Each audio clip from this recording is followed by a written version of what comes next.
Le processus devant aboutir à la désignation d'un nouveau Premier ministre va bon train. C'est ce qu'a fait savoir le président de la République, Michel Martelly, lors d'une visite d'inspection à l'autorité portuaire nationale. Le chef de l'État a indiqué que d'ici lundi, une liste de 3 personnalités sera dévoilée au grand public et le prochain chef de gouvernement sortira de ces 3 noms. Notons que lors de sa présence à l'APN, M. Martelly a procédé à une distribution de jouets aux enfants du quartier. Son saison, côté que faut partager, faut bailler l'amour, faut pardonner. Donc son saison l'amour, love, you n'a bailler l'autre, you n'a kembe men l'autre. Donc nous voulons que ti moun yo ka bénéficier de moments ça. Parce que nous connaissons des moments dans le pays qui bouleversent et des fois nous pas penser à ti moun yo. Tout bouleversement pays a l'agir sur ti moun yo. Il y a des gens qui pas penser à ça. Bouleversement que dans le pays a l'agir sur ti moun yo. Ti moun yo grandi un gens que peut-être yo pas la doit grandir. Dans mi-temps problème, dans mi-temps lobo. Donc dans saison ça, je voulais participer avec DG adjoint. Dans petit moment à ti moun yo côté n'a dit que nous aimer yo. Côté n'a dit yo mettre faire petit désordre parce que c'est l'âge yo mais pour yo continuer à l'école.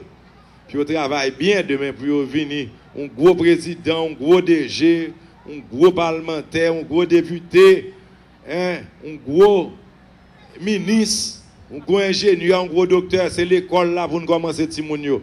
Donc je voulais dire nous ça, je voulais souhaiter nous une bonne saison fin d'année. Salut nous tous, nous bonne fin d'année et bonne année 2015.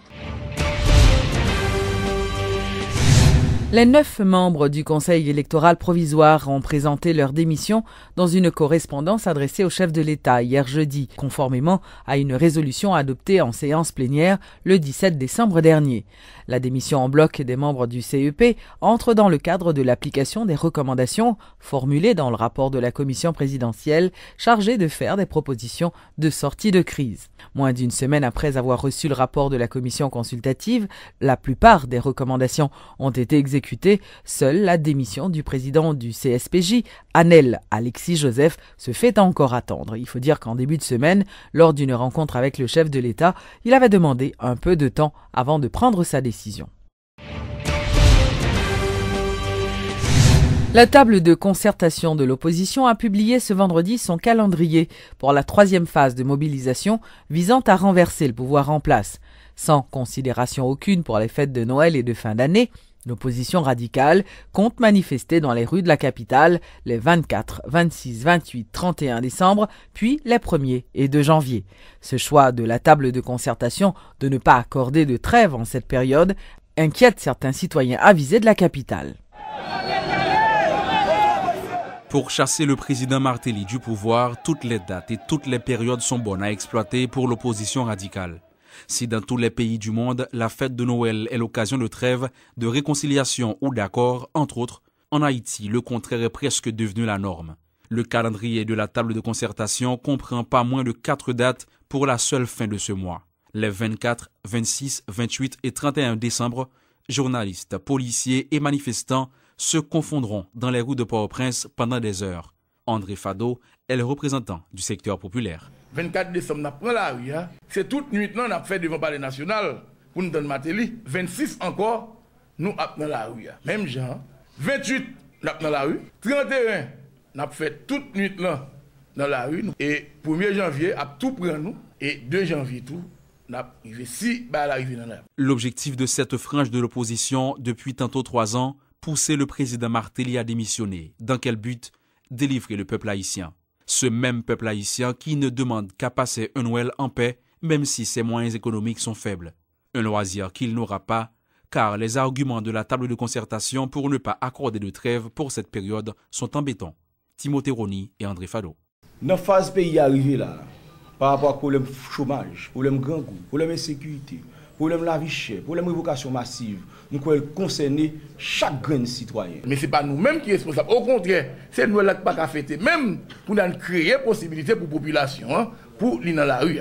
Un comportement jusqu'au boutisme dénoncé par les citoyens et leaders politiques de la place. Evans Paul se dit préoccupé de l'avenir d'Haïti devant le manque de respect dont font montre certains envers les fêtes nationales et religieuses. 18 novembre, 17 octobre, 1er janvier, 2 janvier, 18 mai, juste ça, il n'y a pas doué dans la discussion. Il a proposé même pour nous une loi, ou bien s'il y a une autre constitution, pour nous écrire ça, la constitution, hein, mais attitude festive, il y en a joué sous l'autre, bah, ça n'est pas bon. Repensant à 2004, les leaders de l'opposition estiment que leur victoire est proche. L'histoire récente l'a prouvé, a lancé Serge Jean-Louis du Mopod. La rue, le béton, s'impose définitivement comme la voie la plus facile et la plus efficace pour faire passer des revendications au détriment du dialogue, une situation inquiétante dans une société où la majorité est trop souvent silencieuse.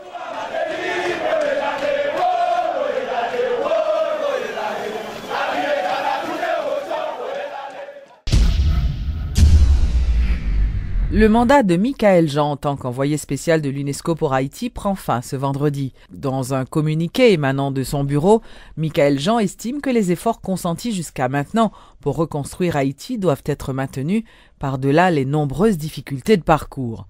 Elle juge également que beaucoup a été accompli depuis 2010, notamment pour relocaliser les sinistrés. Et en termes de bilan, Madame Jean rappelle que dès son entrée en fonction en octobre 2010 en tant qu'envoyée spéciale de l'UNESCO, elle a convié la communauté internationale à respecter les généreuses promesses d'aide manifestées après la catastrophe. Elle indique également dans ce communiqué avoir soutenu la démarche et les programmes de l'UNESCO pour qu'ils s'arriment aux objectifs du gouvernement haïtien dans la réalisation du plan d'action pour le relèvement et le développement du pays, pour la refondation territoriale, institutionnelle, sociale et économique. Rappelons que Michaël Jean a été élu le 30 novembre secrétaire général de l'Organisation internationale de la francophonie. Plus d'une centaine d'enfants vivant dans les centres d'accueil ont reçu des jouets distribués par les responsables de Accra Factory Outlet. Selon Sébastien Accra, ce geste s'inscrit dans le cadre d'un élan de solidarité avec les plus démunis à l'occasion des fêtes de Noël. Nous engageons en tant qu'industriels dans le pays pour faire des œuvres sociales, pour créer un environnement où les petits gens peuvent exprimer, peuvent venir amuser, venir danser, venir oublier tout problème que nous avons confronté quotidiennement et puis venir faire ce que nous faisons normalement. Et tant que Haïtiens qui vivent à Haïti, je pense que c'est le minimum que nous avons fait de côté par nous. Ça c'est un événement traditionnel que nous faisons depuis 4 ans, depuis que nous faisons. Ce petit monde qui est là, c'est un frère d'Amabia qui est là. Nous avons une fondation Kids Kako qui est là tout ensemble avec nous, quand nous avons manqué. Nous ne pouvons pas faire de cadeau, nous avons aussi fait. Nous amuser avec eux, c'est-à-dire que nous avons joué, nous amuser, que tout le monde passe avant tout. C'est très important. Et puis ensuite, soyez sages, respectez vos parents et allez à l'école. C'est très important. Il n'y a pas plus important que les études.